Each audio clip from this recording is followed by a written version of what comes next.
2024 সালের জানুয়ারি ও ফেব্রুয়ারি মাসে দেশের পুঁজিবাজার কিছুটা গতিশীল থাকলেও মার্চ থেকে শুরু হয় দরপতন, যা প্রায় একই ধারায় চলে আগস্ট মাস পর্যন্ত।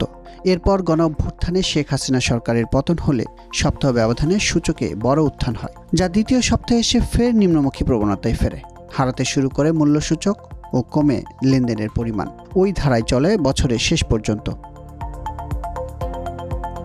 পুঁজিবাজার বিশ্লেষক আহমেদ রশিদ লালী বলেন, 2024 সালে সরকার ও নিয়ন্ত্রক সংস্থায় পরিবর্তন আসলেও পরিবর্তন আসেনি পুঁজিবাজারে। পুরো বছরের কথা বলি তাহলে একটা হলো নাম্বার ওয়ান, গত 7 মাস, প্রথম 7 মাস যেটা পুরান এসএসসি ছিল সেটাও খুব ভালো একটা বাজার ছিল না।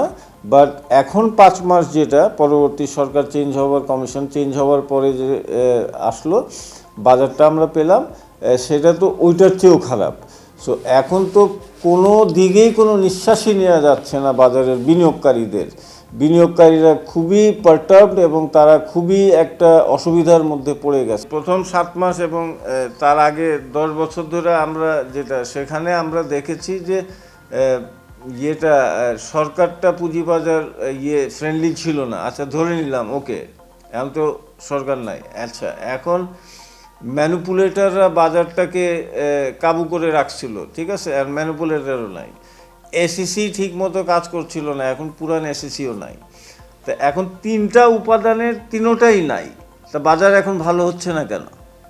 এখন তো ভালো হওয়ার কথা, কিন্তু ভালো হবার জন্য পলিসি, পলিসি ইজ একটা প্রাইম কন্ডিশন, যেটা প্রয়োজন হয় বাজারটাকে ঠিক রাখার জন্য, বাজারটাকে ভাইব্রেন্ট রাখার জন্য, যাতে একটা অ্যাট্রাকশন বিনিয়োগকারীদের এই বাজারমুখী হয়।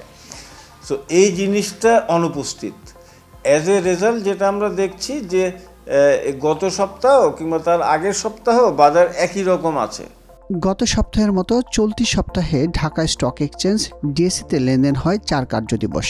এই 4 দিনের 3 দিনই লেনদেন শেষ হয় সূচকের ইতিবাচক প্রবণতায়।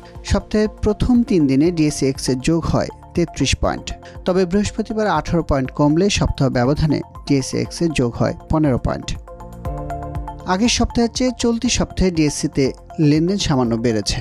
এই সপ্তাহে লেনদেন হয়েছে 300 কোটি টাকার উপরে।